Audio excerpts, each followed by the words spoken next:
Hello, we are live now.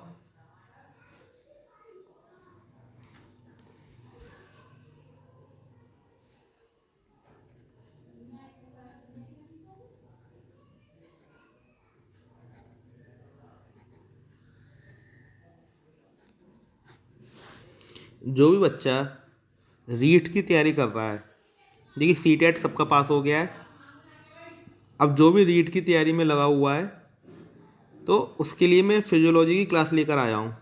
जो भी रीट की तैयारी करना चाहता है वो मेरे साथ जुड़ सकता है और कंप्लीट फिजियोलॉजी पढ़ेंगे हम, संपूर्ण बाल विकास। क्योंकि देखिए रीट का जो एग्ज़ाम होता है, आपको क्वालिफाइंग एग्ज़ाम नहीं है रीट का एग्ज़ाम। आपको 90 मार्क्स नहीं लाने रीट में, आपको पूरे ज़्यादा से ज़्यादा नंबर लाने हैं, तभी आप राजस्थान में जॉब ले सकते हैं शिक्षक की। तो उसमें जो आपकी चाइल्ड डेवलपमेंट आती है काफ़ी डिटेल में और काफ़ी डीपली पूछी जाती है।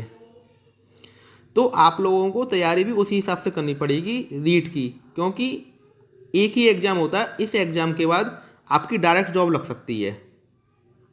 तो जिसने भी रीट की तैयारी शुरू कर दी है वो जल्दी से शुरू कर दो। जिसने शुरू नहीं करी है, मैं आपको कंप्लीट तैयारी कराऊंगा अपने चैनल पर। आज मैं आपके लिए फिजियोलॉजी की क्लास फर्स्ट लेकर आया हूँ रीट के लिए। अगर आपको सच में अच्छी लग रही हो क्लास, तो प्लीज़ मेरे चैनल पर ज़रूर विजिट करें और चैनल को सब्सक्राइब कर लें, क्योंकि रीट एग्ज़ाम बहुत ही इंपॉर्टेंट एग्ज़ाम है। और जिसने फॉर्म नहीं भरा है, मेरे एडवाइज है फॉर्म जरूर भरें रीट का, क्योंकि एक ही एग्ज़ाम होना है आपका रीट की, आपका एक ही एग्ज़ाम होना है और उसी से आपका कैरियर फिक्स हो जाएगा। एक एग्ज़ाम अगर आपने निकाल लिया तो ये मान लीजिए आप राजस्थान में जॉब लेकर ही रहेंगे। और निकालना ही नहीं है जी, सीटेट नहीं है 90 नंबर लाए और हमारा पास हो गया, क्वालिफाई कर लिया, आपकी जॉब लग गई, ऐसा नहीं होगा। पहले जो कट ऑफ गई थी रीट की 112 गई थी। कितनी गई थी? 112 गई थी। ठीक है, अब जो कट ऑफ होने के चांस है तो आप 120 मान के चलिए। क्या मान के चलिए? 120 से 130। तो आपको इसके बीच में नंबर लाने, तब आप सिक्योर समझिए कि आपकी जॉब लगेगी। अगर आप 110 भी रह जाते हैं तब भी आप ये सोचिए आपकी जॉब नहीं लगेगी। कम से कम 130 का मैक्सिमम टारगेट लेके चलिए, तब आपके 120 से 130 के बीच में आएंगे। तो उसके लिए एक दृढ़ संकल्प, एक मेहनत और एक लगन, कम से कम दिन में 8 से 10 घंटे आपको एक ही रीट के लिए निकालने पड़ेंगे। और ये नहीं है एक नाव में बैठ के दो जगह आप चलेंगे। आपको एक तैयारी करनी है, रीट की तैयारी करनी है। आपने मन में ठान लिया कि रीट निकालना ही है तो निकालना ही है। मात्र 2 महीने में आप रीट निकाल सकते हैं मेहनत करके। तो मैं आपको फिजियोलॉजी पढ़ा रहा हूँ, ठीक है।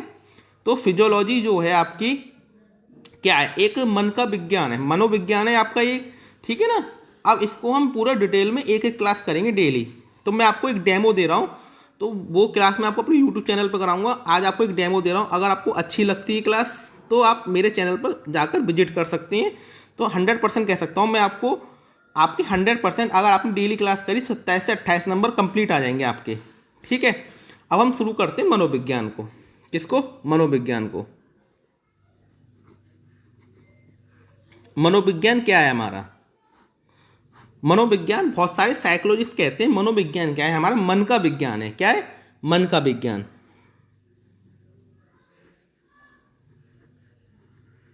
मनोविज्ञान क्या है? मन का विज्ञान।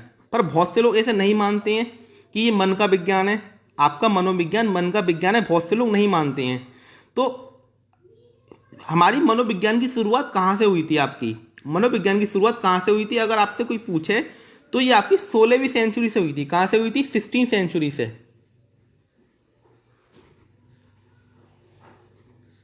16वीं सेंचुरी से आपकी मनोविज्ञान की शुरुआत हुई थी, 16वीं सेंचुरी से। तो सबसे पहले आपको जो मनोविज्ञान था, सबसे पहले कहा गया था आत्मा का विज्ञान। किसे कहा गया था? आत्मा का विज्ञान।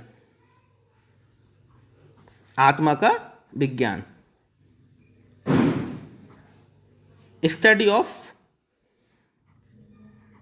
सोल। क्या बोला था? आत्मा का विज्ञान बोला था, स्टडी ऑफ सोल। बहुत से फिजियोलॉजिस्ट ने बोला था कि ये हमारा जो मनोविज्ञान है क्या है? आत्मा का विज्ञान है। क्या है? आत्मा का विज्ञान। और ये किसने बोला था? अरस्तु। आप याद रखेंगे, ये चीज पूछी जाती डायरेक्ट आपसे। डेकार्टे और आपके पिलोटो। तो इन तीनों ने बोला था आपका कि ये हमारा जो 16वीं सेंचुरी में मनोविज्ञान की शुरुआत हुई थी। और आपका बोला था कि आपका जो मनोविज्ञान है वो क्या है, आत्मा का विज्ञान है। क्या है? आत्मा का विज्ञान, स्टडी ऑफ सोल। किसने बोला था? अरस्तु, डेकार्टे और प्लेटो ने बोला था। इन तीनों ने कहा था कि हमारा जो मनोविज्ञान है आत्मा का विज्ञान है। पर बहुत सारे साइकोलॉजिस्ट कह रहे थे आत्मा किसी ने देखी है, आत्मा किसी ने देखी है? नहीं देखी, हम लोगों ने आत्मा नहीं देखी है। तो हम इससे एक्सेप्ट नहीं करेंगे आपकी बात से कि आपका जो फिजियोलॉजिस्ट है आत्मा का विज्ञान है, हम इस बात को एक्सेप्ट नहीं करते हैं।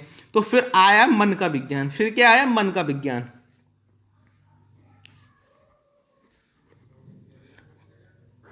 फिर क्या आया? मन का विज्ञान, स्टडी ऑफ माइंड। अब ये किसने बोला? मन का विज्ञान किसने बोला था? ये बोला था आपका पोम्पोनोजी ने। किसने बोला था? पोम्पोनोजी ने। पोम्पोनोजी आपके कहाँ के थे? इटली के। काफी बार पूछा गया आपसे, इटली के थे पोम्पोनोजी। कहाँ के थे आपके? इटली थे। तो सबसे पहली बात आई 16वीं सेंचुरी में मनोविज्ञान की शुरुआत हुई थी।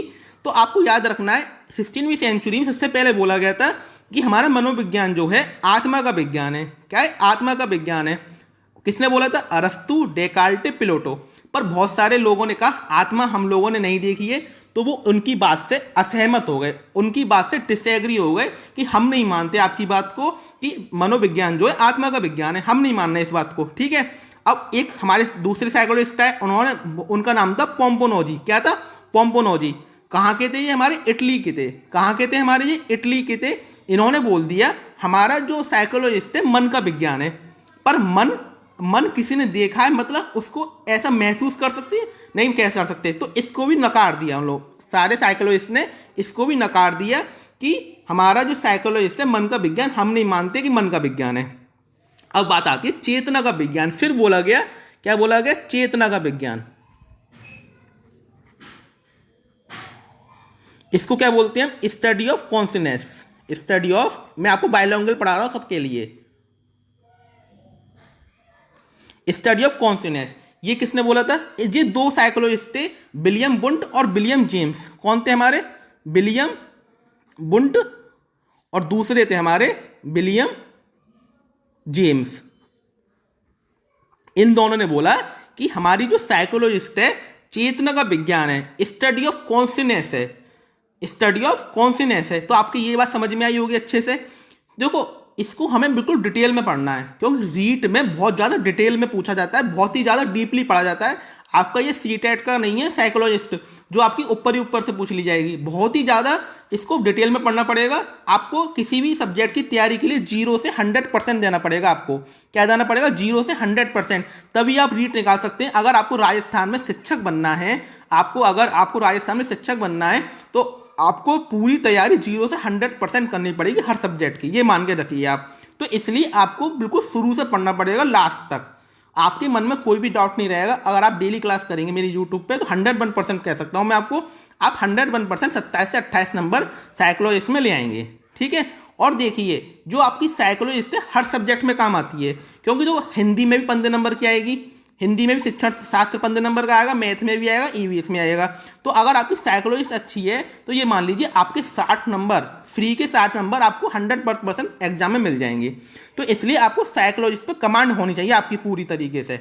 हर जितने भी साइकोलॉजिस्ट आए हैं अब तक सब पे कमांड होनी चाहिए। तो शुरू करते हैं। क्या कहा था? सबसे पहले 16वीं सेंचुरी में बात हुई थी, लोगों ने बोला था, 3 हमारे साइकोलॉजिस्ट थे, कौन कौन से? अरस्तु, डेकार्टे, प्लेटो। इन्होंने बोला था हमारा जो मनोविज्ञान है आत्मा का विज्ञान है। पर बहुत सारे नकार दिया, क्योंकि हमने आत्मा नहीं देखी है, इसलिए उन लोगों ने क्या कर दिया? नकार दिया। तो फिर बात आई मन का विज्ञान। फिर किसकी बात आई? मन का विज्ञान। मन का विज्ञान किसने बोला था? आपके पोम्पोनोजी ने। किसने बोला था? याद रखेंगे आप, पोम्पोनोजी। ये कहाँ के रहने वाले थे? इटली के थे। पर मन किसने देखा? किसी ने नहीं देखा। तो इसको बात को भी क्या कर दिया? नकार दिया। फिर बात आई चेतना का विज्ञान, स्टडी ऑफ कॉन्शियसनेस। क्या? Study of consciousness. तो ये बोले थे आपके दो लोगों ने, विलियम वुंट और विलियम जेम्स। देखो हमारा माइंड जो होता है, आपका ह्यूमन माइंड जो होता है, उसमें 3 तरह के चेतना पाई है। एक होती है हमारी चेतना, कौन सी होती है? चेतना। दूसरे नंबर पे होती है आपकी अर्धचेतना, अर्धचेतना। ठीक है। और थर्ड होती है आपकी अचेतन। थर्ड क्या होती है? अचेतन। तो जो ह्यूमन माइंड है 3 चेतना से मिलकर बना है, चेतन, अर्धचेतन, अचेतन, तीन चीजों से मिलकर बना है। चेतन, आपका जो चेतन होता है, आगे का जो माइंड होता है आपका, जो आपकी खोपड़ी होती है, आगे की माइंड होती है, वो होती है चेतन।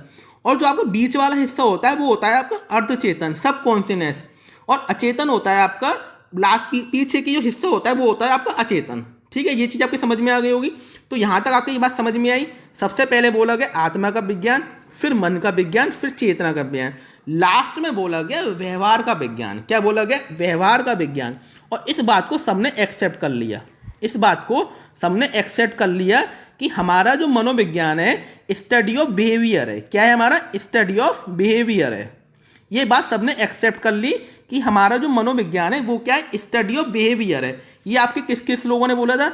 4 लोगों ने बोला था। बार्टसन, किसने? बार्टसन, वुडवर्ड, आपके स्किनर, और एक और थे थॉर्नडाइक। तो इन लोगों ने बोला था कि हमारा जो मनोविज्ञान है वो व्यवहार पे डिपेंड करता है। किस पे डिपेंड करता है? व्यवहार पे डिपेंड करता है। अब इनकी बात क्यों मानी गई?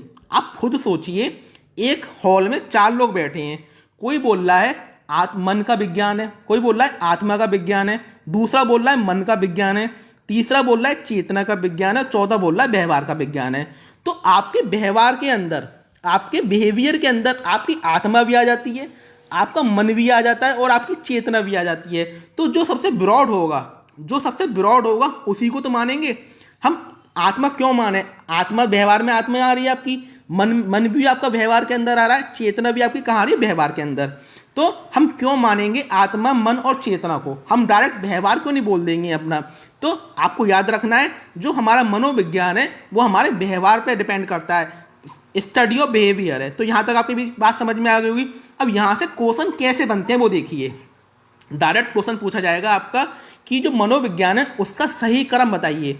तो वो 4 क्रम दे देगा, वो आपको 4 ऑप्शन दे देगा।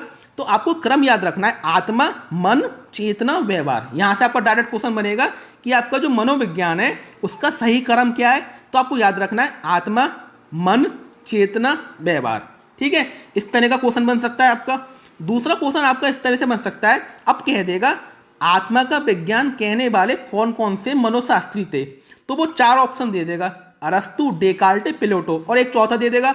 तो जो चौथा होगा वही आपका सही होगा। अगर आपका कॉन्सेप्ट क्लियर है कि आत्मा का विज्ञान 3 लोगों ने बोला था, अरस्तु, डेकार्टे, प्लेटो।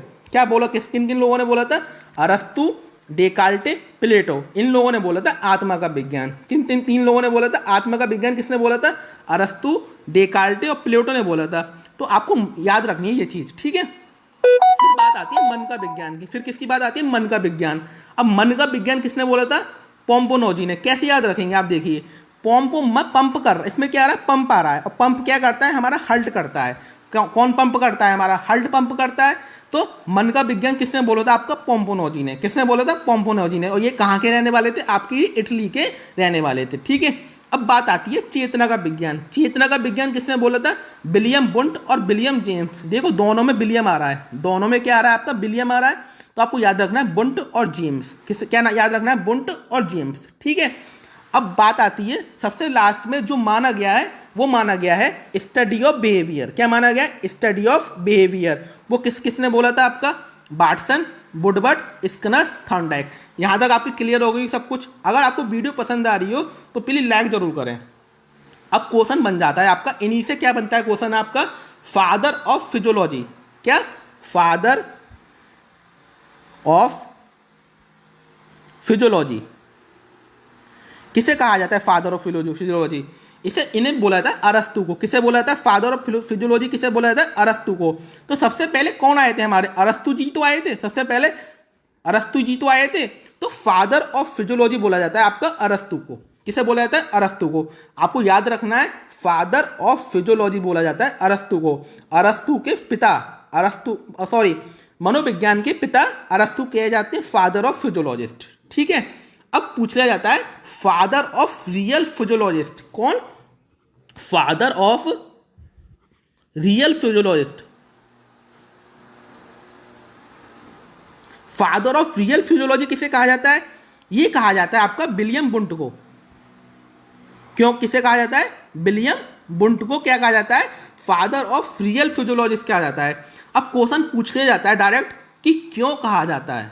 वजह क्या है, father of real physiologist William Wundt को क्यों कहा जाता है, ये पूछ लिया जाता है आपसे, क्यों कहा जाता है।